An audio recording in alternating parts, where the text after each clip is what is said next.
My name is Siphokazi Mdlankomo. I am a Sasko top baker. Today I am going to show you how to make my favorite coconut sponge cake with a berry mascarpone. It's a crowd pleaser. Everybody can make it at home using Sasko flour. So what you need for the cake now, it's 200 grams of soft butter, 250 grams of caster sugar.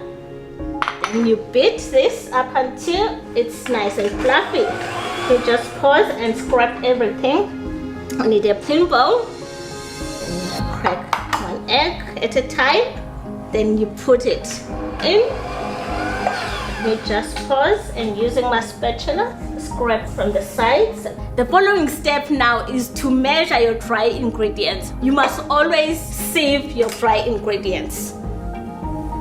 There's 2 cups of flour, half a teaspoon of bicarbonate of soda, 1 teaspoon of salt, 2 teaspoons of baking powder.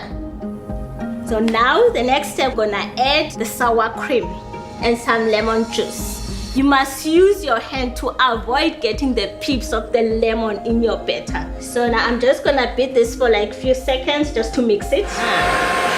Ooh, that is nice and creamy.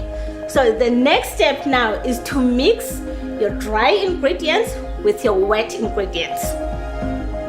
That's why you must use the soft butter so that you don't have lumps. So now what I'm gonna do is to add the desiccated coconut.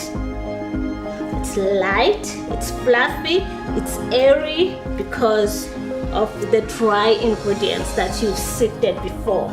So now I'm gonna use my 2 springform cake tins. You must just grease it with butter. Then after that, you put a baking paper. That's enough for this one. Put it aside. Then just smooth the top and put it on the side. Then you do the same on the second tin. Then you put these tins in a preheated oven at 180 degrees for 40 to 45 minutes. Now the cakes are ready.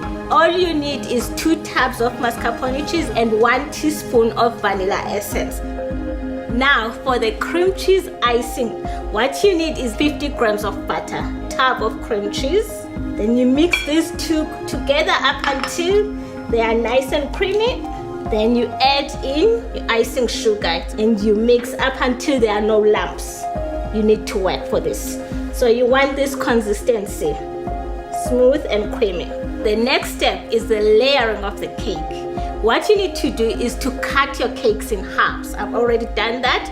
Then I'm gonna take the mascarpone, I'm going to put a layer of the mascarpone here on top of the cake. Put some berries on top. Then you put another half. Then you press it down a little bit. You do this up until all your ingredients are finished. Now the last half, the top one. Now the last step of the cake is the icing of the cake. And what I love about this cake is it's a rustic cake. It doesn't have to be perfect, the icing. Just take your palette knife, just roughly smooth the top and the sides.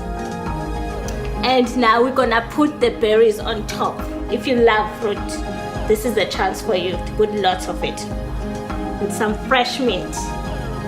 I hope you enjoyed baking my favorite cake as much as I enjoyed sharing it with you. Happy baking, people.